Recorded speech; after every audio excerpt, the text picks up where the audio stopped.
Hello friend. स्वागत है आपका अपने चैनल मिशन रोजगार एकेडमी में। फ्रेंड, इस वीडियो में हम लोग जीव विज्ञान की कुछ शाखाएं और उनकी उपशाखाओं के बारे में पढ़ेंगे, जिससे अक्सर एग्जाम में क्वेश्चन देखने को मिल जाते हैं। चलिए वीडियो को स्टार्ट करते हैं। आज का वीडियो काफ़ी इम्पोर्टेंट है। ठीक है फ्रेंड्स, हम बात करते हैं जीव विज्ञान की शाखाएं एवं उनकी उपशाखाओं के बारे में बात करेंगे। ठीक है, सबसे पहले देखेंगे यहाँ पे जूलॉजी। जूलॉजी के अंतर्गत क्या कहता है? विभिन्न प्रकार के जंतुओं का विस्तृत अध्ययन किया जाता है। जूलॉजी के अंतर्गत विभिन्न प्रकार के जंतुओं का विस्तृत अध्ययन किया जाता है। बॉटनी, विभिन्न प्रकार के पादपों व उनके क्रियाकलापों का अध्ययन किया जाता है। नेक्स्ट है पैलियो बायोलॉजी, जिसे हिंदी में क्या कहते हैं? जीवाश्मिकी। इसके अंतर्गत जीव अर्थात जंतु एवं पादप के जीवाश्मों का अध्ययन किया जाता है। ठीक है, इंग्लिश में भी है पैलियो बायोलॉजी या पैलियोंटोलॉजी। ठीक है, जीवाश्मिकी। नेक्स्ट की बात करते हैं पैलियो बॉटनी। ठीक है, इसके अंतर्गत पादप जीवाश्मों का अध्ययन किया जाता है। ठीक है, क्वेश्चन पूछेगा पैलियो बॉटनी के अंतर्गत किसका अध्ययन किया जाता है? तुम्हारा आंसर होना चाहिए पादप जीवाश्मों का अध्ययन किया जाता है। नेक्स्ट बात करेंगे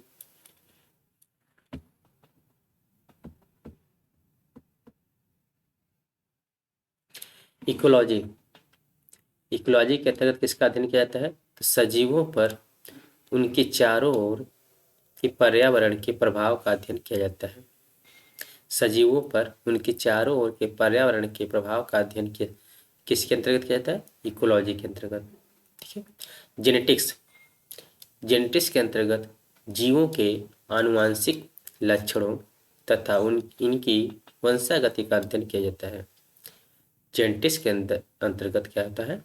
जीवों के आनुवांशिक लक्षणों तथा इनकी वंशानुगति का अध्ययन किया जाता है। बात करते हैं फिजियोलॉजी। फिजियोलॉजी के अंतर्गत शरीर के विभिन्न भागों के कार्य तथा कार्य विधियों का अध्ययन किया जाता है। काफ़ी इम्पोर्टेंट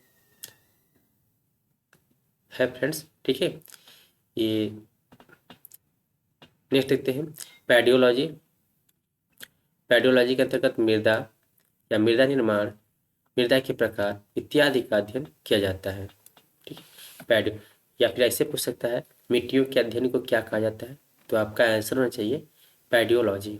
ठीक है, जब आप एक बार पढ़े रहेंगे, देखे रहेंगे, तो आपको चीज़ों याद आ जाएंगी। नेक्स्ट बात करते हैं जेरेंटोलॉजी। जेरेंटोलॉजी के अंतर्गत मनुष्य में वृद्धावस्था एवं काल प्रभावन के सामाजिक, संज्ञानात्मक, मनोवैज्ञानिक तथा जैविक पहलुओं का अध्ययन किया जाता है। नेक्स्ट बात करते हैं एथोलॉजी।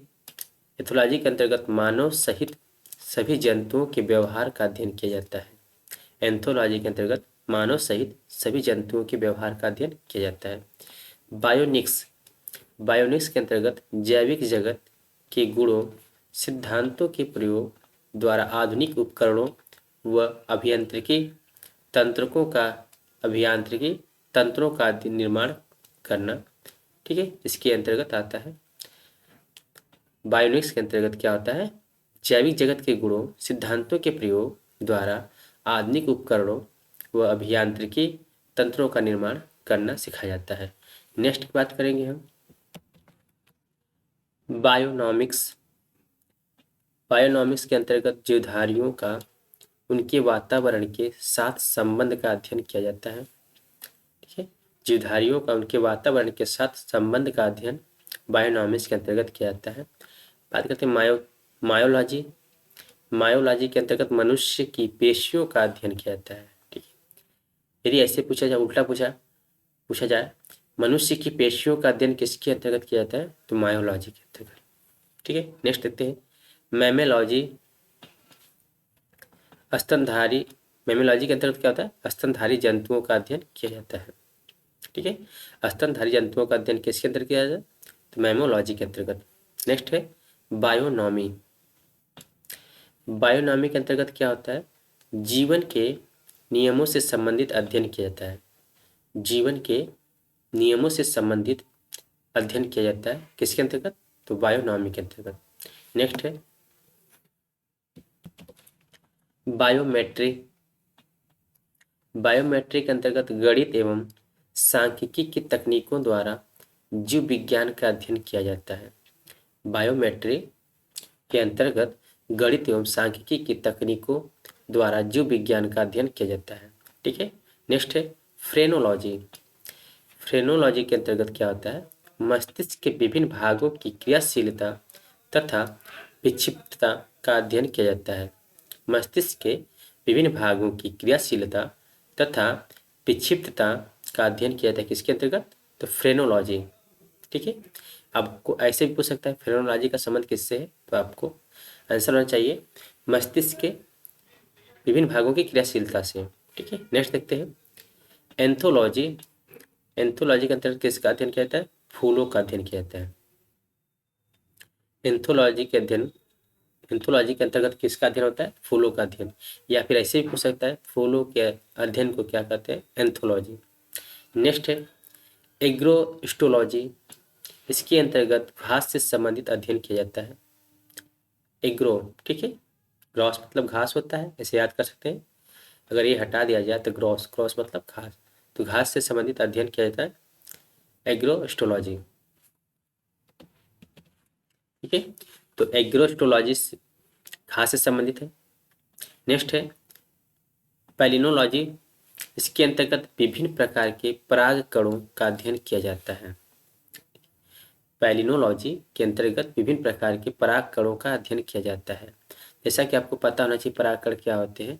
जो फसलें होते हैं या पुष्प होते हैं उनमें निषेचन क्रिया कैसे होती है? तो पराग कणों के माध्यम से ही होती है। ठीक है, तो पैलिनोलॉजी के अंतर्गत विभिन्न प्रकार के पराग कणों का अध्ययन किया जाता है। नेक्स्ट है ऑन्कोलॉजी। ऑन्कोलॉजी के अंतर्गत कैंसर व संबंधित ट्यूमर का अध्ययन किया जाता है। कैंसर से संबंधित ट्यूमर का अध्ययन किया जाता है। नेक्स्ट है टेराटोलॉजी। टेराटोलॉजी के अंतर्गत शारीरिक विकास में आने वाली असमानताओं का अध्ययन किया जाता है। ठीक है, टेराटोलॉजी के अंतर्गत किसका अध्ययन किया जाता है? तो आपका आंसर होना चाहिए शारीरिक विकास में आने वाली असमानताओं का अध्ययन किया जाता है। नेक्स्ट की बात करेंगे कॉन्ड्रोलॉजी। इसके अंतर्गत उपास्थि से संबंधित अध्ययन किया जाता है। कॉन्ड्रोलॉजी, उपास्थि। ऑस्टियोलॉजी के अंतर्गत किसका अध्ययन किया जाता है? तो ऑस्टियो मतलब अस्थियों का अध्ययन किया जाता है। ठीक है, ऑस्टियोलॉजी के अंतर्गत अस्थियों का अध्ययन किया जाता है।